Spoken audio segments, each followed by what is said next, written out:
Guy est très familier du Yasour, ce jeune volcan gris perdu au fin fond du Pacifique. Sa petite taille est trompeuse, son potentiel explosif peut rayer toute forme de vie à la surface de l'île. Tu vois, regarde, on voit presque le départ là. Hein? On voit presque le départ de la bouche là.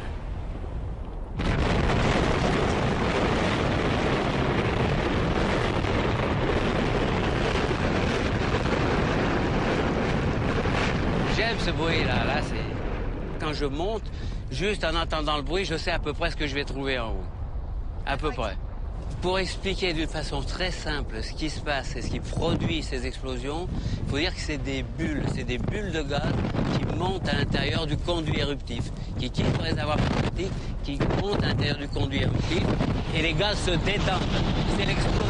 C'est ce que vous entendez derrière. Voilà.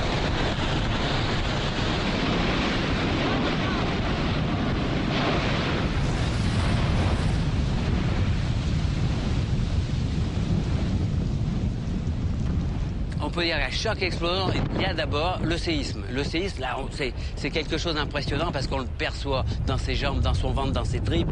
Et ça, c'est vrai que lorsqu'on n'a pas l'habitude, tous les gens que j'amène ici, je crois que c'est d'abord ce qui les impressionne. Et puis tout de suite après, une fraction de seconde après, il y a l'onde de choc qui vous frappe la poitrine. Vous avez l'air qui vibre en même temps qu'il y a le bruit de la détonation qui souvent est très très fort. Ensuite, vous avez cette gerbe de blocs incandescents qui s'ouvre dans l'espace. Tous les blocs qui tombent, après c'est le sifflement des blocs qui tombent et l'impact des blocs qui s'écrasent au sol, qui font des cratères, qui font des sillons, qui labourent complètement le sol. Et ça se passe en l'espace de quelques secondes.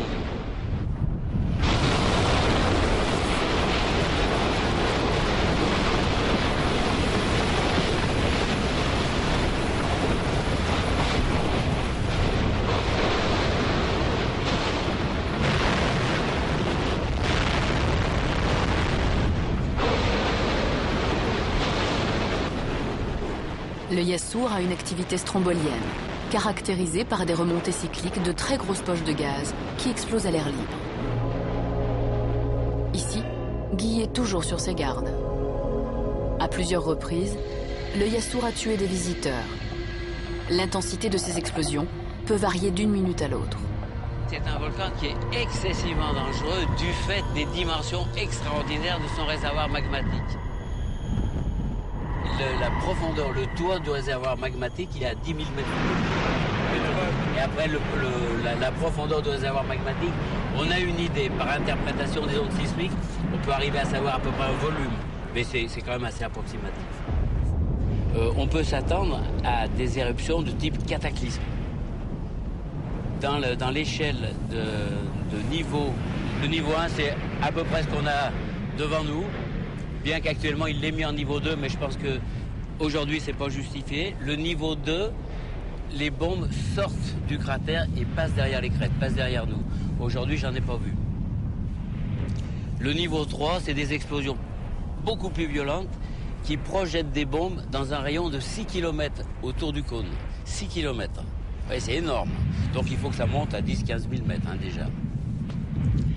Et le niveau 4, c'est vraiment l'éruption cataclysmique, c'est-à-dire qu'il y a des explosions énormes, des nuées ardentes, et ça détruit absolument toute vie à la surface de l'île. Probablement qu'avant cette éruption cataclysmique, il y aura des soulèvements de terrain importants, des glissements de terrain, et probablement beaucoup de séismes.